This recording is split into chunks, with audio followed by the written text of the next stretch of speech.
Let's flip the lens for a minute. We have been talking about what makes a great product page, but it's just as important to understand what makes a bad one. Because most pages don't fail dramatically, they fail quietly. They don't scream broken, they just feel a little off, a little unclear, a little untrustworthy. And that's all it takes to lose a customer. It is one of the most common issues. It is confusing. So let's say someone's searching for a Bluetooth speaker and lands on a page titled Soundblaze X500. Freedom meets audio. That sounds cool, but it doesn't tell me what the product is. So now I have to guess or scroll or hope for a clue, and that hesitation can definitely cost you. Compare that to something very clear: Bluetooth wireless speaker, Soundblaze X500, 12-hour battery. In here, you have no confusion. I get what I'm looking for in 2 seconds. So another common issue is hiding the price. Some store makes you click 3 times before you can even see how much it costs.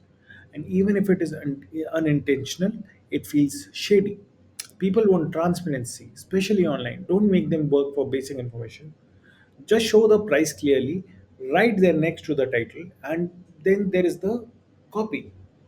And in some cases it can be a big one. If your product description sounds like it was written by ChatGPT 3 years ago, phrases like innovative state of the art solution for your all of your lifestyle needs, you are definitely in trouble, my friend. It does not build trust or answer real question. What people want is something real, something that helps them picture using the product in their life. Instead of innovative, try fits in your kitchen drawer, heats up under 60 seconds, and makes cafe quality espresso without the mess. That's specific, that's useful, and that connects. Another silent killer is bad images. If your photos look like they were taken in a rush under poor lighting or from a single awkward angle, people assume a product is low quality, even if it is not. You do not need professional gear, just a decent lighting, a clean background, and a few different angles. And bonus points if you can show someone actually using it. Now, here is a mistake I still see way too often: no reviews. You scroll and scroll, and it is just, nothing there. You, it would make a massive difference if you add reviews here. People want to know that someone somewhere has bought this before and didn't regret it. Without that proof, the risk feels too high. And finally, in the CTA, you'd be surprised how many product pages have buttons that say things like submit or continue, or worse, nothing at all. The button should be loud and proud. Add to cart, buy now, make it clear, make it easy, especially on the mobile, where even a tiny bit of friction can make people bounce. When you add all this up, it's really about mindset. Most failed pages are built from the brand's point of view, trying to sound cool or formal or high end, instead of focusing on what the buyer actually needs to feel safe and ready to purchase about. But the truth is, people don't tell you they are confused. They don't write in to say, "Hey, I couldn't find the shipping info." They will leave silently. So walk through your own product page like a new visitor. If something feels unclear or slow or untrustworthy, fix it, because every little doubt adds up, and the more you remove that doubt, the more sales you unlock without spending a single extra rupee on ads.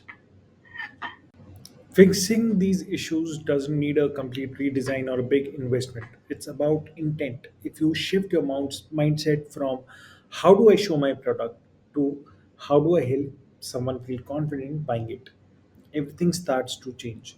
You write more clearly, you design more simply, you prioritize what actually matters to the person on the other side of the screen. And when you do that, when your product page starts acting like a real salesperson instead of just like any product listing, that's when people stop hesitating. That's when clicks turn into checkouts, because trust isn't built with noise, it's built with clarity, consistency, and care. And a great product page delivers all three. And don't underestimate how much those little improvements adds up. You might think, does it really matter if my product name is a little vague, or is one of my Is one missing review going to stop someone from buying? But the answer is yes, because online you don't get the benefit of a second chance. You don't get to explain yourself like you would get in a store. Every tiny doubt, every second of hesitation, it stacks.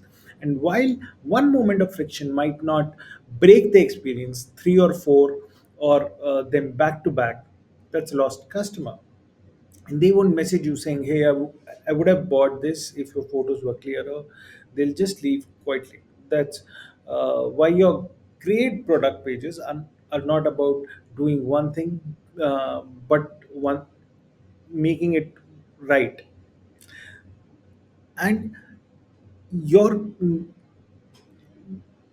you need to have an intent that you can change, and you have to change to get this get your customers.